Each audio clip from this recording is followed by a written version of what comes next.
Hi guys, ఈరోజు వీడియోలో మనం రీసెంట్గా రిలీజ్ అయిన కిష్కింధపురి అనే మూవీ ఎక్స్ప్లెనేషన్ చూడబోతున్నాం. ఓపెన్ చేస్తే 1989వ సంవత్సరంలో కిష్కింధపురి అనే ఊరిలో మూవీ స్టార్ట్ అవుతుంది. బుధవారం అర్ధరాత్రి జోరుగా వర్షం పడుతుండగా కరెంటు పోతుంది. కిష్కింధపురి ఊరి శివార్లలో సువర్ణమాయ అనే రేడియో స్టేషన్ ఉంటుంది. వాలి తన 5 ఫ్రెండ్స్తో దేని గురించో టెన్షన్గా మాట్లాడుకుంటూ క్యాండిల్ వెలుతురులో రేడియో మిషన్ని బాగు చేస్తుంటాడు.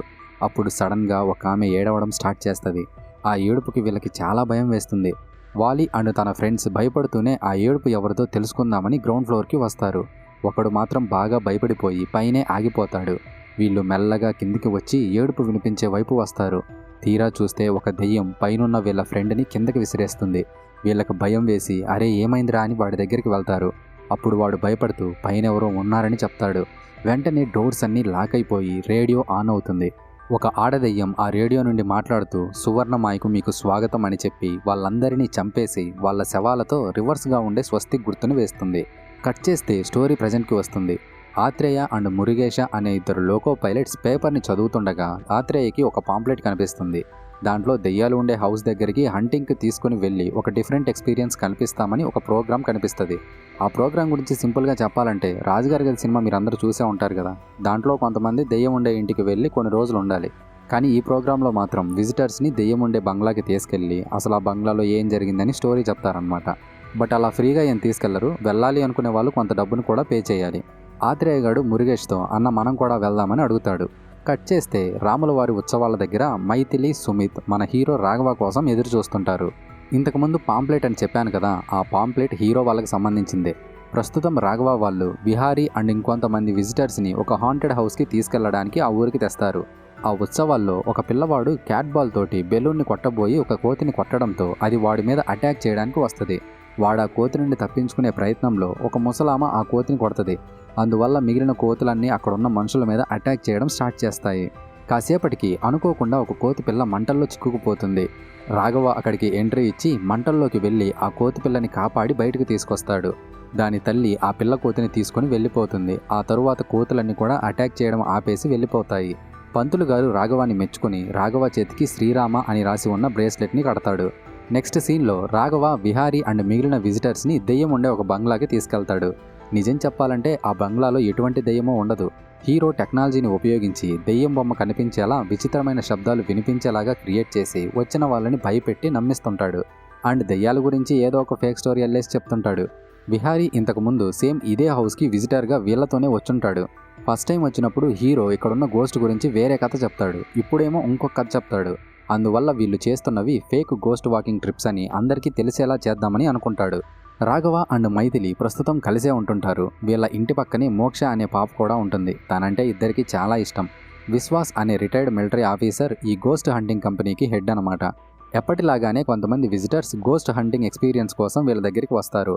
వాళ్ళలో మురుగేష్ అండ్ ఆత్రేయ కూడా ఉంటారు. వీళ్ళు చేస్తున్న గోస్ట్ వాక్ ప్రోగ్రామ్ అనేది ఒక ఫేక్ ప్రోగ్రామ్ అని బంగ్లాలోకి తీసుకెళ్లి అక్కడ దెయ్యం లేకపోయినా కూడా ఉందన్నట్టు కట్టుకథలు చెప్తున్నారని బ్యాడ్ రివ్యూస్ వస్తాయి. విశ్వాస్ అది చూసి ఈ ఫేక్ పేరుని ఎలాగైనా పోగొట్టుకోవాలని అనుకుంటాడు.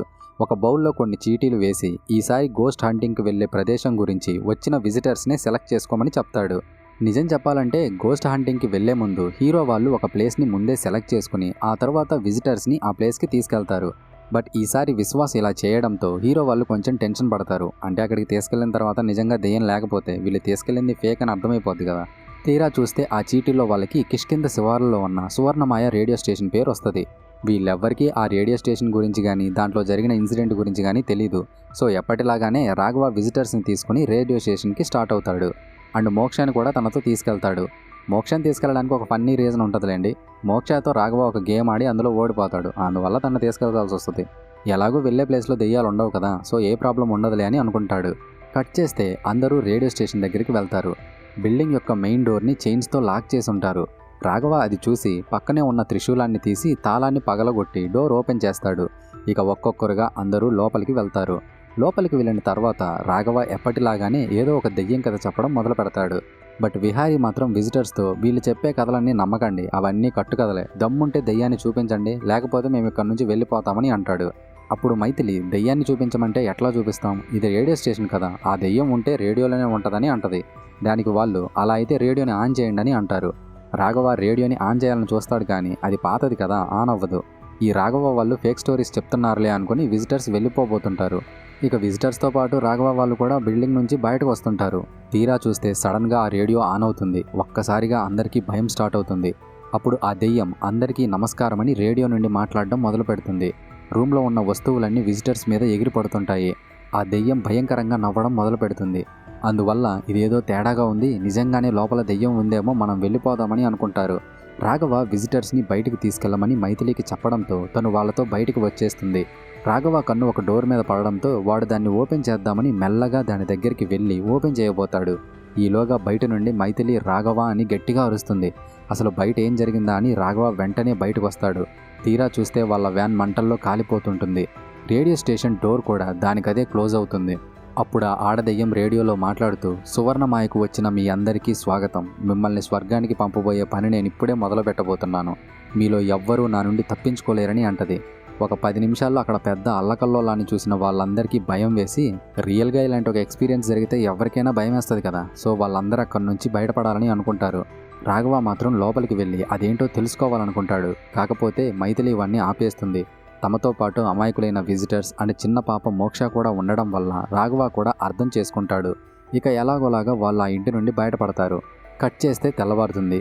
వ్యాన్ బాగు చేయించుకోవడం కోసం రాఘవ వాళ్ళు పక్కూరికి వెళ్తారు.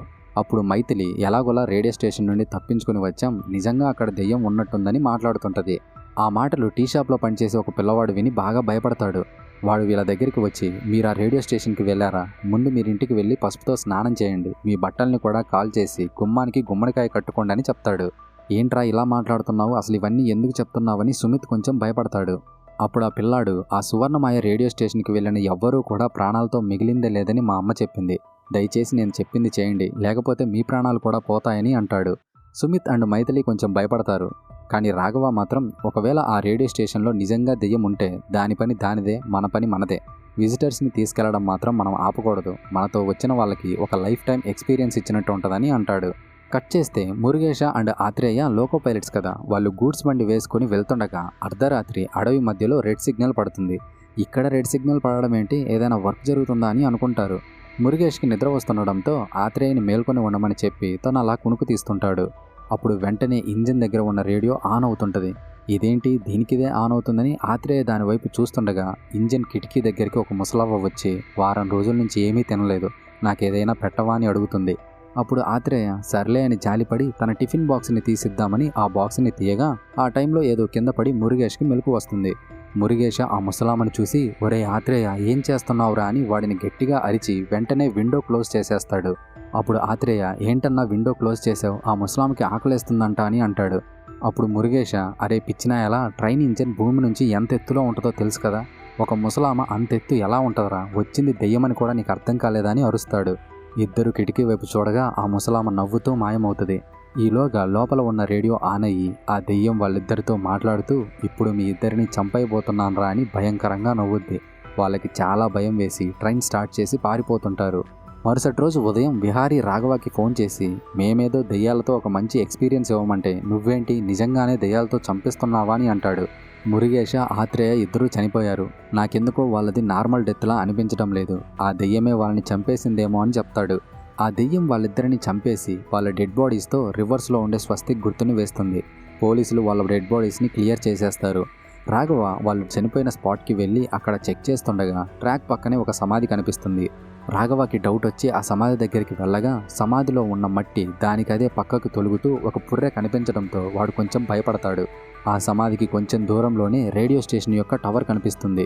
రాఘవకి ఎందుకో డౌట్ వచ్చి రేడియో స్టేషన్ లోపలికి వెళ్ళి అక్కడ వెతుకుతుండగా 1989వ సంవత్సరానికి చెందిన ఒక న్యూస్ పేపర్ కటింగ్ కనిపిస్తుంది. ఆ పేపర్లో సువర్ణమాయ వెనుకున్న బంగారు గొంతు ఎవరిది అనే లైన్ ఉంటుంది. రాఘవ ఇంతకు ముందు ఒక డోర్ ఓపెన్ చేయాలని చూశాడు కదా, ఇప్పుడు ఆ డోర్ని ఓపెన్ చేసి లోపలికి వెళ్తాడు. లోపలంతా చీకటిగా ఉండడంతో కింద పడి ఉన్న లైట్ని వేసుకుని గోడల మీద చూడగా ఆ గోడల మీద రివర్స్లో ఉన్న స్వస్తిక్ గుర్తు ఉంటుంది. ఆ తర్వాత లైబ్రరీకి వెళ్ళి 1989వ సంవత్సరానికి సంబంధించిన న్యూస్ పేపర్స్ అన్నింటినీ చెక్ చేస్తాడు. అప్పుడు రాఘవకి ఆ రేడియో స్టేషన్ని స్టార్ట్ చేసిన 6 ఫౌండర్స్ అనుమానాస్పద స్థితిలో అదే రేడియో స్టేషన్లో చనిపోయారనే న్యూస్ తెలుస్తుంది. మనం మూవీ స్టార్టింగ్లో 6 చనిపోవడం చూశాం కదా, వాళ్ళే ఆ రేడియో స్టేషన్ని స్టార్ట్ చేసిన వాళ్ళు. రాఘవ ఇంటికి వెళ్లే సమయానికి చీకటి పడిపోతుంది. తను బోర్డు మీద స్వస్తిక్ గుర్తును వేసి సుమిత్ అండ్ మైథిలీలతో మనం ఈ విషయాన్ని అంత ఈజీగా వదిలేయకూడదు, ముందు ఆ రేడియో వెనకున్న గొంతెవరిదో తెలుసుకోవాలి, అలాగే ఆ రేడియో స్టేషన్ని స్టార్ట్ చేసిన ఫౌండర్స్ ఎందుకు చనిపోయారో, ఎలా చనిపోయారో అసలు వాళ్ళెవరో కనిపెట్టాలి, ఆ తరువాత ఆత్రేయ అండ్ మురుగేష్ చావులకి కారణం తెలుసుకోవాలని అంటాడు. అప్పుడు మైథిలి ఇవన్నీ ఓకే గానీ స్వస్తిక్ గుర్తు పవిత్రమైనది కదా, దానికి ఈ చావులకి సంబంధం ఏంటని అడుగుతుంది. అప్పుడు రాఘవ ఇది స్వస్తిక్ గుర్తు కాదు, సరిగా చూడు, ఈ గుర్తు రివర్స్లో ఉంది, చాలా చోట్ల ఈ గుర్తుని ద్వేషానికి సింబల్గా వాడతారని చెప్తాడు. ఈలోగా వాళ్ళ రూమ్లో ఉన్న రేడియో ఆన్ అయ్యి ఆ దెయ్యం మాట్లాడడం స్టార్ట్ చేస్తుంది. వీళ్ళు విజిటర్స్తో రేడియో స్టేషన్కి వెళ్ళినప్పుడు ఆ రేడియో స్టేషన్కి వెళ్ళినందుకు గుర్తుగా తలా ఒక చిన్న రేడియోని తెచ్చుకుంటారు.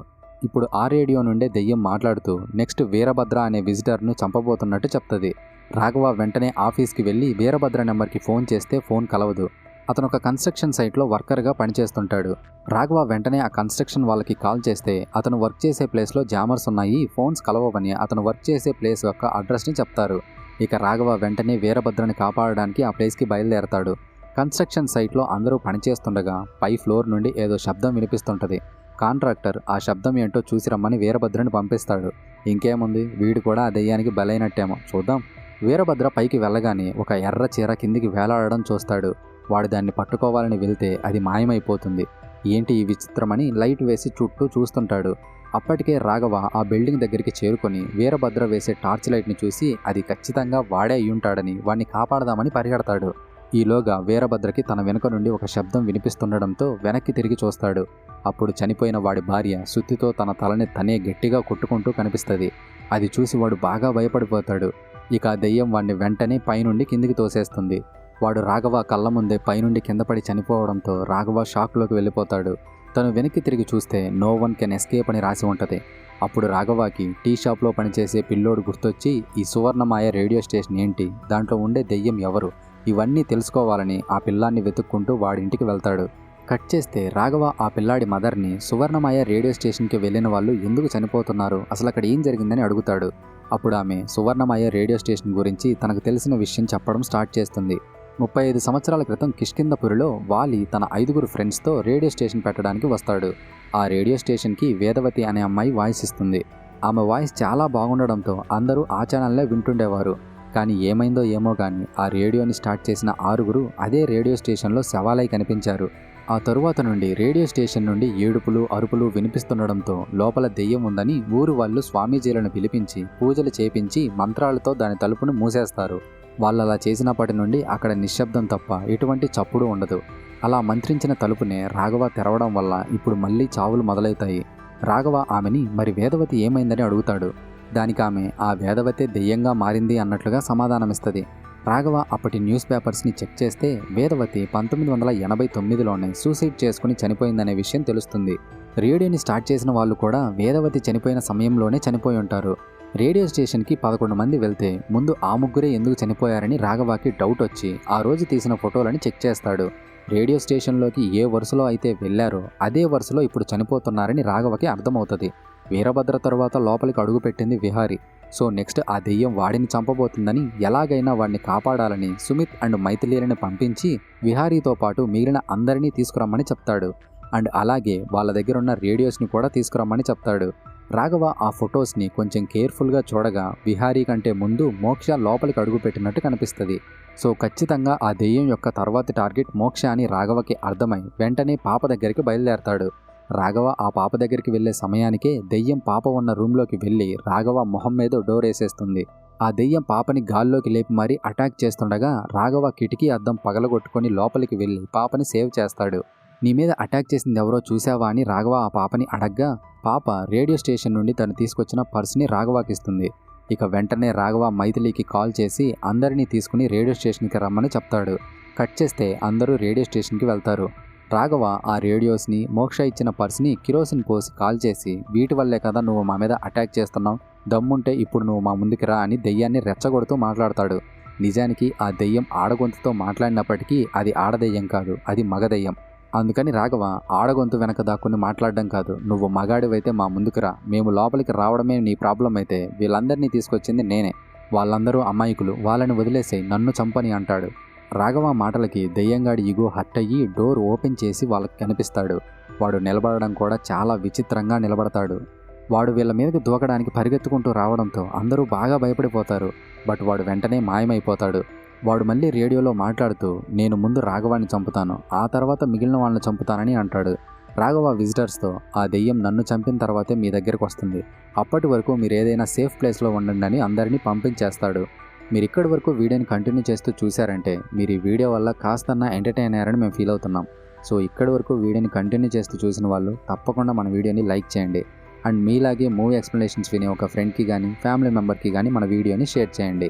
రాఘవ వాళ్ళు ఆ ఊరు పోలీస్ స్టేషన్కి వెళ్ళి రేడియో స్టేషన్ స్టార్ట్ చేసిన 6 ఫౌండర్స్ చనిపోయారు కదా, వాళ్ళకి సంబంధించిన కేస్ డీటెయిల్స్ కావాలని అడుగుతారు. రేడియో స్టేషన్ పేరు వినగానే పోలీస్ కూడా కొంచెం భయపడతాడు. ఆయన రాఘవ వాళ్ళతో చనిపోవడానికి ముందు వేదవతి అనే అమ్మాయి ఒకడి మీద కంప్లైంట్ ఇచ్చిందని చెప్తాడు. ఆ టైంలో పోలీస్ స్టేషన్ పక్కనే ఉన్న ట్రాన్స్ఫార్మర్ బ్లాస్ట్ అవుతుంది. ఇక రాఘవ తన బ్యాగ్లో ఉన్న టార్చ్ లైట్ తీసుకొద్దామని వెనక్కి వెళ్తాడు. ఈ టార్చ్ లైట్ని తను రేడియో స్టేషన్ నుంచి తెచ్చుకుని ఉంటాడు. రాఘవ టార్చ్ లైట్ని తీసుకునే సమయంలో తన చుట్టూ నిశ్శబ్దం ఏర్పడుతుంది. సడన్గా టేబుల్ మీద ఉన్న టెలిఫోన్ రింగ్ అవుతుండడంతో తను దాన్ని లిఫ్ట్ చేస్తే అవతలి వైపు నుండి ఆ దెయ్యం మాట్లాడుతుంటాడు. తీరా చూస్తే వాడు తలుపు పగలగొట్టుకుని రాఘవ మీదకి దూకుతాడు. రాఘవ అనుకోకుండా టార్చ్ లైట్ని వాడి మొహం మీదకి వేయడంతో వాడికి భయం వేసి మాయమైపోతాడు. అందువల్ల ఆ లైట్ ఉన్నంత వరకు వాడు తమని ఏం చేయలేడని రాఘవ వాళ్ళకి తెలుస్తుంది. పోలీస్ ఆఫీసర్ వేదవతి ఫైల్ ఇచ్చిన తర్వాత రాఘవ వాళ్ళు ఆమె ఇంటికి వెళ్తారు. వేదవతి ఫాదర్ రాఘవ సిచ్యువేషన్ని అర్థం చేసుకుని వేదవతి రూమ్లోకి పోనిస్తాడు. లోపల రాఘవకి ఒక గ్రూప్ ఫోటో కనిపిస్తుంది. అందులో ఒక అబ్బాయి ఉంటాడు, వాడే దెయ్యం. వాడి గురించి వేదవతి ఫాదర్ని అడగ్గా వాడి గురించి నాకు పెద్దగా తెలీదు, వీళ్ళంతా కలిసే చదువుకున్నారు, వాళ్ళ టీచర్ పేరు భూషణ వర్మ, ఆయన సింహలపల్లి అనే ఊర్లో ఉంటాడు, ఒకసారి వెళ్ళి ఆయన్ని అడిగితే అతని గురించి తెలుస్తుందని చెప్తాడు. ఇక వీళ్ళందరూ ఆయన దగ్గరికి వెళ్ళి జరిగిన విషయమంతా చెప్తారు. ఆయన రాఘవ వాళ్ళతో మీరు అడుగుతున్న వాడి పేరు విశ్రవపుత్ర అని వాడి స్టోరీ చెప్పడం స్టార్ట్ చేస్తాడు. ఇప్పుడు స్టోరీ కొన్ని సంవత్సరాలు వెనక్కి వెళ్తుంది. విశ్రవుడు గ్రహణం రోజు పుడతాడు. వాడి ఆకారం కూడా వికారంగా ఉంటుంది. డాక్టర్స్కి తీసుకెళ్లి చూపిస్తే పిల్లాడికి పుట్టుకతోనే రికెట్స్ వ్యాధి వచ్చిందని చెప్తారు. అవిటివాడు పుట్టాడని వాడి ఫాదర్ వాడిని సరిగా పట్టించుకోడు. ఊరి వాళ్ళేమో గ్రహణం రోజు ఒక వింత జీవి పుట్టిందన్నట్టు చూస్తారు. కానీ వాడి అమ్మ మాత్రం వాడిని చాలా ప్రేమగా చూసుకుంటుంది. ఒకరోజు వాడు తన నాన్న చొక్కా వేసుకుంటాడు. అది వాళ్ళ నాన్న చూసి వాడి అమ్మని గట్టిగా కొడతాడు. మా అమ్మనే కొడతావా అని వాడికి కోపం వచ్చి వాళ్ళ నాన్నని తోసేస్తాడు. పిల్లాన్ని అలా వదిలేయడం కరెక్ట్ కాదని వాడి మామయ్య భూషణ వర్మ దగ్గర స్టూడెంట్గా జాయిన్ చేస్తాడు. ఆ స్టూడెంట్స్లోనే వేదవతి కూడా ఉంటుంది. ఆ టైంలోనే వాలి రేడియో స్టేషన్ని స్టార్ట్ చేస్తాడు. ఒకరోజు సువర్ణమయ రేడియో స్టేషన్కి మంచి వాయిస్ కావాలి, మీరందరూ మీ వాయిస్లని రికార్డ్ చేసి మాకు పంపించండి, వాటిలో మంచి వాయిస్ని మేము సెలెక్ట్ చేస్తామని ఆటోలో దండోరా వేపిస్తారు. విశ్రవుడి వాయిస్ కొంచెం పెక్యులర్గా ఉంటుంది. మగపిల్లాడైనప్పటికీ కొంచెం డిఫరెంట్గా అమ్మాయి వాయిస్ మిక్స్ అయి ఉంటుంది. వాయిస్ అలా ఉండబట్టే రాఘవ కూడా మొదట్లో లోపల ఉన్నది ఆడదేయమని అనుకుంటాడు. విశ్రవుడు వెంటనే ఇంటికి వెళ్ళి రేడియో స్టేషన్ విషయం తన అమ్మకి చెప్తాడు. అప్పుడు ఆమె అయితే నీ వాయిస్ కూడా వాళ్ళకి పంపించు, నీ వాయిస్ చాలా బాగుంటుంది, అది అందరూ వినాలనేది నా కోరిక, ఎట్టి పరిస్థితుల్లో వెనకడుగు వేయొద్దని అంటది. తన అమ్మ అలా కోరుకోవడంతో విశ్రవుడు ఎలాగైనా తన వాయిస్ సెలెక్ట్ అవ్వాలని వాళ్ళకి వాయిస్ పంపించాలనుకుంటాడు. భూషణ వర్మ కూడా విశ్రవుడిని ఎంకరేజ్ చేస్తాడు. ఇక విశ్రవుడు తన వాయిస్ను కూడా రికార్డ్ చేసి రేడియో స్టేషన్ వాళ్ళకి పంపిస్తాడు. ఫైనల్గా ఆ రేడియో స్టేషన్ వాళ్ళు విశ్రవుడి వాయిస్ని సెలెక్ట్ చేయడంతో వాడి మదర్ చాలా హ్యాపీగా ఫీల్ అవుతారు. కానీ కొన్ని రోజుల తరువాత ఆ వాయిస్ వేదవతి అనే అమ్మాయిదని పోస్టర్ వేస్తారు. అందువల్ల విశ్రవుడి మదర్ చాలా ఏడుస్తుంది.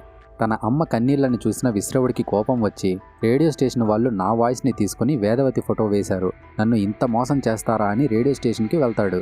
అలా వెళ్ళిన వాడు ఇక తిరిగి రాలేదని భూషణ వర్మ రాఘవ వాళ్ళకి చెప్తాడు. అయితే ఆ 6 ఫౌండర్స్ విశ్రవుడిని చంపేసి ఉంటారని వీళ్ళు అనుకుంటారు. ఇక రాఘవ వాళ్ళు ఇంటికి స్టార్ట్ అవుతారు. అప్పుడు మైథిలి విశ్రవుడి వాయిస్ని తీసుకుని దానిని వేదవతి వాయిస్ అని చెప్పారు, పాపం కదా విశ్రవుడని వాడి మీద జాలి పడుతూ రాఘవ వాళ్ళతో మాట్లాడుతుంటది. వాళ్ళలా మాట్లాడుకుంటుండగా సడన్గా కార్కి ఒక కుక్క అడ్డు రావడంతో రాఘవ అనుకోకుండా దానికి డాష్ ఇస్తాడు. అది ఎగిరి దూరంగా పడిపోతుంది. పాపం దానికి ఏమైనా అయిందేమో అని ముగ్గురు కారు దిగి దాని దగ్గరికి వెళ్తారు. లక్కీగా ఆ కుక్కకి ఏం అవ్వదు. తీరా చూస్తే వాళ్ళున్నదే ఆ ఊరి సమాధి. వీళ్ళ పక్కనే భూషణ వర్మ సమాధి కూడా ఉంటుంది. ఆయన 2007లోనే చనిపోయి ఉంటాడు. వాళ్ళాయన సమాధిని చూసి షాక్ అయ్యి ఈయన ఎప్పుడూ చనిపోయి ఉంటే మరి ఇప్పటి వరకు మనతో మాట్లాడింది ఎవరని షాక్ అవుతారు. అప్పుడు రాఘవకి క్లారిటీ వస్తుంది, ఇప్పటి వరకు భూషణ వర్మ రూపంలో మాట్లాడింది విశ్రవుడే అని. అప్పుడు వాళ్ళకి విశ్రవుడి నవ్వు వినిపించి భయంతో పారిపోతుంటారు. అలా పరిగెత్తుతుండగా మైథిలి దేన్నో తట్టుకొని కింద పడడం వల్ల ఆమె చేతిలో ఉన్న టార్చ్ కింద పడి పగిలిపోతుంది. అది పగిలిపోవడంతో ఇక విశ్రవుడు శ్మశానంలోకి వచ్చి సమాధులన్నింటినీ పైకి లేపుతాడు. ఇలాంటి సీన్ని చూసిన ఎవరైనా అక్కడ ఉంటారా? ఇంక ముగ్గురు లగెత్తుకుంటూ వెళ్ళి కారెక్కేస్తారు. విశ్రవుడు కూడా కారు మీదకి దూకుతాడు. రాఘవ వెంటనే కార్ని ఫాస్ట్గా పోనిస్తుంటాడు. అప్పుడు కారులో ఉన్న రేడియో ద్వారా విశ్రవుడు మాట్లాడుతూ, మరికొద్దిసేపట్లో మీ ముగ్గురు చావబోతున్నారు, నేను మీ వెనకే వస్తున్నానని అంటాడు. తీరా చూస్తే సైడ్ నుండి ఒక లారీ వచ్చి కార్ని గుద్దుతుంది. ఇప్పుడు స్టోరీ రాఘవ యొక్క చైల్డ్హుడ్కి వెళ్తుంది. రాఘవాని వాళ్ళ నాన్న స్కూల్కి తీసుకెళ్తుండగా యాక్సిడెంట్ అయ్యి వాళ్ళ నాన్న అండ్ ఇంకొక వ్యక్తి చనిపోతారు. రాఘవ కళ్ళ ముందే వాళ్ళ నాన్న చనిపోవడంతో వాడు చాలా బాధపడతాడు. కట్ చేస్తే మైథిలి హాస్పిటల్లో మేల్కొంటుంది. తను బాగా భయపడిపోయి ఉండడంతో, నువ్వేం భయపడకు, నేనెవరికి ఏం కానివ్వనని రాఘవ మాటిస్తాడు. హాస్పిటల్ బయట రాఘవ ఆలోచిస్తుండగా వాడికి ఒక డౌట్ వస్తుంది. జూలై 28వ తారీఖు 1989లో వేదవతి పోస్టర్ని అతికిస్తారు. రేడియో ఫౌండర్స్ చనిపోయింది 9వ తారీఖు ఆగస్ట్. ఈ మధ్యలో 12 రోజుల గ్యాప్ ఉంది. ఈ 12 రోజుల్లో ఏదో జరిగింది, అదేంటో కనిపెట్టాలని ఆలోచిస్తుంటాడు. ఈలోగా విశ్రవుడు మైథిలి బెడ్ ఉన్న రూమ్లోకి వెళ్తాడు. అక్కడున్న స్పీకర్స్ ద్వారా మైథిలితో మాట్లాడుతూ, ఆ రాఘవాగాన్ని నేను పోలీస్ స్టేషన్లో చంపాలని చూశా, శ్మశానం దగ్గర కూడా లారీతో గుద్ది చంపించాలని చూశాను. అయినా కూడా వాడు చావలేదు. వాడిని ఏదో శక్తి కాపాడుతుంది. ఆ శక్తి ఏంటో నాకు తెలియదు కానీ వాడి బలహీనత మాత్రం నువ్వే. నేను నీ బాడీలోకి దూరి నీ చేతులతోనే వాడిని చంపేలా చేస్తానని తన బాడీలోకి దూరతాడు. రాఘవ చేతికి పూజారి గారు శ్రీరామ అని రాసిన బ్రేస్లెట్ని కడతాడు కదా, అందువల్లనే ఆ దెయ్యం రాఘవాని ఏం చేయలేకపోతుంటది. అసలు విశ్రవుడు భూషణవరం రూపంలో కనిపించి వాడి స్టోరీని వాడే మనకెందుకు అసలు అలా చెప్పాల్సినంత అవసరం ఏంటి? మమ్మల్ని ఏమైనా భయపెట్టడానికి ఇలా చెప్పాడా అని రాఘవ ఆలోచిస్తుంటాడు. నిజానికి విశ్రవుడి స్టోరీ ఎవరైనా విని వాడి మీద ఎవరైనా సింపతి చూపిస్తే విశ్రవుడు వాళ్ళ బాడీలోకి వెళ్ళగలుగుతాడు. మైథిలి వాడి స్టోరీ విని జాలిపడింది కదా, ఇక వాడు వెంటనే ఆమె బాడీలోకి దూరేస్తాడు. మైథిలి రూమ్ నుండి సౌండ్స్ వస్తుండడంతో రాఘవ రూమ్లోకి వెళ్ళి చూస్తాడు. తీరా చూస్తే ఆ రూమ్ మొత్తం గందరగోళంగా ఉంటుంది.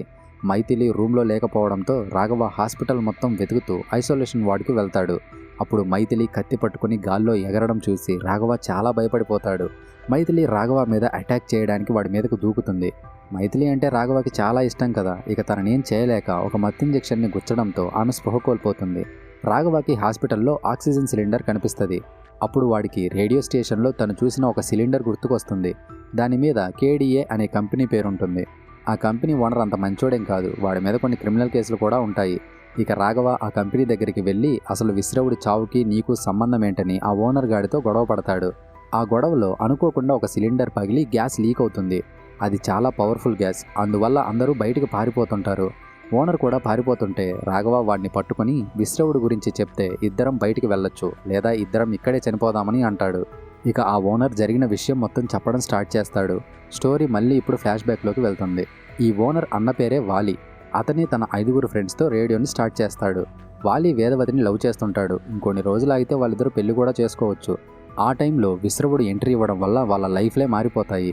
నిజానికి విశ్రవుడు చెప్పిన స్టోరీలో తన వాయిస్ సెలెక్ట్ అయిందని చెప్తాడు కదా, అదంతా అబద్ధం. రేడియోకి సెలెక్ట్ అయిన వాయిస్ కూడా విశ్రవుడిది కాదు, వేదవతిది. విశ్రవుడు వేదవతి పోస్టర్ని చూసి నా వాయిస్ కాకుండా తన వాయిస్ సెలెక్ట్ అయిందని కోపంతో ఆ పోస్టర్ని చింపేస్తాడు. విశ్రవుడి వాయిస్ రేడియోలో రావాలనేది వాడి అమ్మ కోరిక కదా, కానీ వేదవతి వాయిస్ సెలెక్ట్ అవడంతో వాడికి కోపం వచ్చి వెంటనే రేడియో స్టేషన్కి వెళ్తాడు. అక్కడ ఒంటరిగా ఉన్న వేదవతి దగ్గరికి వెళ్ళి నీ అందాన్ని రేడియో వాళ్ళకి చూపించి నీ వాయిస్ సెలెక్ట్ చేసుకున్నావు కదా అని తన చీరని లాగేస్తాడు. వేదవతి చీరని ఆమె గాజుల్ని వాడు వేసుకుని వాలి వాళ్ళ ముందుకు వెళ్తాడు. వేదవతి చీర నువ్వు కట్టుకున్నావేంట్రా, తననేం చేశావని వాలి వాళ్ళు వాడితో గొడవ పడతారు. విశ్రవుడు చీర లాగడం వల్ల వేదవతికి భయం వేసి నగ్నంగా ఊరిలోకి పరిగెత్తుకుంటూ వెళ్తుంది. ఊరి వాళ్ళు తనను అలా చూసి చెడుగా మాట్లాడుకుంటారు. జరిగిన అవమానం తట్టుకోలేక తను ప్రేమించిన వేదవతి చనిపోవడంతో వాలికి విశ్రవుడి మీద చాలా కోపం వస్తుంది. వెంటనే విశ్రవుడిని ఒక రూమ్లో బంధించి వాడికి నరకం అంటే ఏంటో చూపించాలని డిసైడ్ అవుతాడు. వాడిని ఒక చైర్కి కట్టేసి నిద్ర రాకుండా సెరైన్ నర్వ్ గ్యాస్ని రిలీజ్ చేస్తాడు. అండ్ వాడి కళ్ళలో లైట్ పడేలా ఎదురుగా ఒక టార్చ్ లైట్ని పెడతాడు. హీరో వాళ్ళు ఇంతకుముందు ఒక టార్చ్ లైట్ని ఉపయోగిస్తారు కదా, అది ఇదే. అందువల్లే విశ్రవుడు భయపడతాడు. వాలి ప్రతిరోజు గ్యాస్ డోస్ని బాగా పెంచుతుంటాడు. అలా 12 రోజులు గడిచే సమయానికి విశ్రవుడికి నిద్రలేక నరకం అనుభవించి చనిపోతాడు. వాడు చనిపోయిన తర్వాత వాలి వాళ్ళు వాడి శవాన్ని తీసుకెళ్లి రైల్వే ట్రాక్ పక్కన పూడ్చిపెడతారు. అదే రోజు రాత్రి వాడు దెయ్యమై వచ్చి వాలిని వాడి ఫ్రెండ్స్ అందరినీ దారుణంగా చంపేస్తాడు. రాఘవ ఇదంతా విని కొంచెం షాక్ అయ్యి వాడి అమ్మ కోరికను నెరవేర్చడానికి విశ్రవుడు ఇంతమందిని చంపాడా, లేక నువ్వేదైనా కట్టుకథ చెప్తున్నావా, నిజం చెప్పు అని రాఘవ ఆ ఓనర్ని అరుస్తాడు. దానికి ఆ ఓనర్ నీకొచ్చిన డౌటే నాకు కూడా వచ్చి అసలు ఆ విశ్రవుడి గురించి పూర్తిగా తెలుసుకుందామని ఎంక్వైరీ చేశానని అంటాడు. ఆ ఎంక్వైరీలో తేలిన షాకింగ్ విషయం ఏంటంటే నిజానికి విశ్రవుడు పుట్టిన కాసేపటికే వాడి మదర్ చనిపోతుంది. వికారంగా పుట్టాడని వాడి నాన్న కూడా వాడిని సరిగా పట్టించుకోడు. అందువల్ల వాడు మానసికంగా బాగా డిస్టర్బ్ అయిపోయి ఇంట్లో ఉన్న గోడలతో వస్తువులతో మాట్లాడడం స్టార్ట్ చేస్తాడు. అలా ఒకరోజు అద్దంలో నుండి వాడి అమ్మ వాడిని పిలవడం చూస్తాడు. అప్పటి నుండి విశ్రవుడికి ఆ అద్దంలో వాడి అమ్మ కనిపిస్తూ ఉంటుంది. లిటరల్లీ చెప్పాలంటే ఆ అద్దమే వాడి అమ్మ. చుట్టుపక్కల వాళ్ళకి అదొక అద్దం, కానీ వాడికి మాత్రం అదే వాడి అమ్మ. ఒకరోజు వీడు వాళ్ళ నాన్న షర్టు వేసుకున్నప్పుడు ఆయన వచ్చి వాళ్ళ అమ్మని తోసేస్తాడని చెప్పాను కదా, నిజానికి అలా తోసింది అద్దాన్ని అనమాట. దాన్ని తోసేయడం వల్ల విశ్రవుడికి బాగా కోపం వచ్చి ఆయన్ని కింద పడేసి చాలా దారుణంగా చంపేస్తాడు. కట్ చేస్తే అగస్త్య ఆశ్రమంలో ఉండే గురువుగారు ఆ రేడియో స్టేషన్కి పూజ చేసి వాడి ఆత్మని లోపలికి వెళ్ళనివ్వకుండా డోర్ని క్లోజ్ చేస్తాడు. ప్రస్తుతం విశ్రవుడి ఆత్మ నుండి రాఘవ వాళ్ళు బయటపడాలి అంటే వాళ్ళకున్న ఒకే ఒక్క మార్గం ఆ ఆశ్రమానికి వెళ్ళి గురువుగారిని కలవడమే. ఇదంతా విన్న రాఘవ షాక్ అయి ఆ ఓనర్తో కలిసి ఆశ్రమానికి వెళ్తాడు. కానీ వీళ్ళు కలవాల్సిన గురువుగారు ఎన్నో సంవత్సరాల క్రితమే చనిపోయి ఉంటాడు. ప్రస్తుతం ఆశ్రమంలో గురువుగా ఉన్న విశ్వనాథ్ రాఘవ చేతిలో రుద్రాక్షను పెట్టి ఇప్పటి వరకు జరిగిన ప్రతి సంగతిని తెలుసుకుంటాడు. విశ్వనాథ్ రాఘవతో, మా గురువు గారు ఆ ఇంటిని మంత్రశక్తితో బంధిస్తే నువ్వు దాన్ని తెరిచావు, మీతో పాటే వాడి ఆత్మ కూడా లోపలికి వచ్చిందని చెప్తాడు. రాఘవ వాళ్ళు రేడియో స్టేషన్ లోపలికి వెళ్ళినప్పుడు మైథిలికి విశ్రవుడి యొక్క అద్దం కనిపిస్తుంది. తను దాన్ని చూస్తుండగా ఒక జెర్రీ రావడంతో భయపడి కింద పడేస్తుంది. మిగిలిన వాళ్ళు ఆ అద్దం మీద ఉన్న జెర్రీని కాళ్ళతో తొక్కి చంపేస్తారు. ఆ టైంలో రాఘవ అద్దాన్ని దూరంగా విసిరేస్తాడు. అప్పుడు అది కింద పడి పగిలిపోతుంది. అద్దం పగిలిపోవడంతో వీళ్ళందరూ లోపలికి వచ్చి మా అమ్మని చంపేశారని విశ్రవుడి ఆత్మ వాళ్ళ మీద పగబడుతుంది. అలా విశ్రవుడు ఒక్కొక్కరిని చంపడం స్టార్ట్ చేస్తాడు. అసలు ఆ అద్దాన్ని వాడు తన అమ్మగా చూసుకుంటున్నాడనే విషయమే మాకు తెలియదు కదా, ఇప్పుడు మేము వీడి నుంచి ఎలా బయటపడాలని అడుగుతాడు. దానికి విశ్వనాథ్ త్రైశక్తి గురించి చెప్తూ మానవుడి యొక్క ప్రాణం, డిజైర్, థాట్, యాక్షన్ అనే 3 పవర్స్లో దాగి ఉంటుంది. విశ్రవుడి ఆత్మని ఈ లోకం నుండి పంపించాలంటే మనకి ఆ 3ంటికి సంబంధించిన వస్తువులు కావాలి. రేపు ఉదయం 5:14 ఉత్తరాయణం ముగిసి దక్షిణాయనం స్టార్ట్ అవుతుంది. ఆ చీకటి గడియల్లో వీడి శక్తి ఇంకా ఎక్కువ అవుతుంది. అందువల్ల దక్షిణాయనం స్టార్ట్ అవ్వడానికి ముందే నువ్వు వాటిని తీసుకొని రావాలి, లేకపోతే వాడిని మనం ఆపలేమని అంటాడు. కట్ చేస్తే విశ్వనాథ్ మైథిలిని రేడియో స్టేషన్కి తీసుకెళ్లి ఒక కంటైనర్లో కూర్చోబెట్టి పూజ చేయడం స్టార్ట్ చేస్తాడు. రాఘవ వాళ్ళు విశ్రవుడి ఇంటిలోకి వెళ్ళి వాడి జ్ఞానశక్తికి సంబంధించిన చెస్ బోర్డ్ని తీసుకుంటారు. వాడి అమ్మ కోరికే వీడి కోరిక కదా, అందువల్ల రేడియో స్టేషన్కి వెళ్ళి వాడి డిజైర్ శక్తికి సంబంధించిన రేడియోని తీసుకుంటాడు. ఎంత ట్రై చేసినా వాడి యాక్షన్ పవర్కి సంబంధించిన వస్తువు ఒక్కటి కూడా రాఘవకి తట్టదు. దొరికిన 2 వస్తువులు రాఘవ విశ్వనాథ్ దగ్గరికి తీసుకెళ్లి 3వ వస్తువు అసలు దొరకలేదు, అదేంటో కూడా అర్థం కావట్లేదని అంటాడు. దానికి విశ్వనాథ్, ఈ 2 వస్తువులతో మనం ఏం చేయలేం, ఖచ్చితంగా 3వ వస్తువు కూడా కావాలని అంటుండగా దక్షిణాయనం మొదలవుతుంది. మైథిలి తన సంకెళ్ళు తెంపేసుకుని అందరి మీద అటాక్ చేయడం స్టార్ట్ చేస్తుంది. కానీ రాఘవ చేతికి ఉన్న బ్రేస్లెట్ తనకి తగలగానే మైథిలి వెనక్కి వెళ్తుంది. ఇక రాఘవ బ్రేస్లెట్ని తీసి మైథిలి చేతికి వేయడంతో విశ్రవుడు మైథిలి బాడీ నుంచి బయటకు వచ్చి రాఘవ బాడీలోకి వెళ్తాడు. అప్పుడు రాఘవ ఏదో డిఫరెంట్ ప్లేస్కి వెళ్తాడు. విశ్రవుడు కూడా రాఘవ రూపంలోకి మారుతాడు. ఇక ఇద్దరి మధ్య ఫైట్ స్టార్ట్ అవుతుంది. ఆ ఫైట్లో రాఘవ విశ్రవుడి చేతికి ఉన్న తాయెత్తుని తీసేయడం వల్ల వాడు మాయమైపోతాడు. అండ్ రాఘవ బాడీ నుండి కూడా కాసేపు బయటికి వెళ్ళిపోతాడు. సో వాడి యాక్షన్ పవర్కి సంబంధించిన వస్తువు ఆ తాయెత్తే అని రాఘవకి అర్థమవుతుంది. ఆ తాయెత్తు గ్రౌండ్ ఫ్లోర్లోనే ఉందని రాఘవకి తెలుసు. సో మైథిలిని వెళ్ళి దాన్ని తీసుకురమ్మని చెప్తాడు. తనలా వెళ్ళగానే విశ్రవుడు మళ్ళీ రాఘవ బాడీలోకి వచ్చేస్తాడు. ఇక రాఘవ తన మీద తనే అటాక్ చేసుకుంటుండగా విశ్వనాథ్ రాఘవాన్ని చక్రంలో బంధిస్తాడు. మైథిలి తాయెత్తుని తీసుకుని రావడంతో ఇక విశ్వనాథ్ పూజని కంప్లీట్ చేసి విశ్రవుడి ఆత్మని ఒక కంటైనర్లో బంధిస్తాడు. కట్ చేస్తే కొన్ని రోజులు గడిచిపోయిన తర్వాత రాఘవ అండ్ మైథిలి చిన్న ట్రిప్కి వెళ్తారు. అప్పుడు రాఘవ మైథిలితో, నాకెందుకో ఈ సమస్య ఇంకా తీరినట్టు అనిపించడం లేదు. విశ్రవుడు మొదట్లో బాగానే ఉన్నాడు. అద్దంలో వాడి అమ్మ కనిపించడం స్టార్ట్ అయ్యాకే వైలెంట్గా తయారయ్యాడు. ఆ వైలెన్స్ వాడిదా లేకపోతే వాళ్ళ అమ్మదా అని డౌట్గా ఉందని అంటాడు. విశ్రవుడి మదర్ దెయ్యమై వాడికి మాత్రమే ఎందుకు కనిపించింది, ఆమె కథ ఏంటి అనేది మేబీ సెకండ్ పార్ట్లో చూపిస్తారేమో. ప్రస్తుతానికైతే మూవీ ఇక్కడితో అయిపోతుంది. మనం మళ్ళీ మరో వీడియోతో కలుద్దాం. అంతవరకు టేక్ కేర్, బాయ్.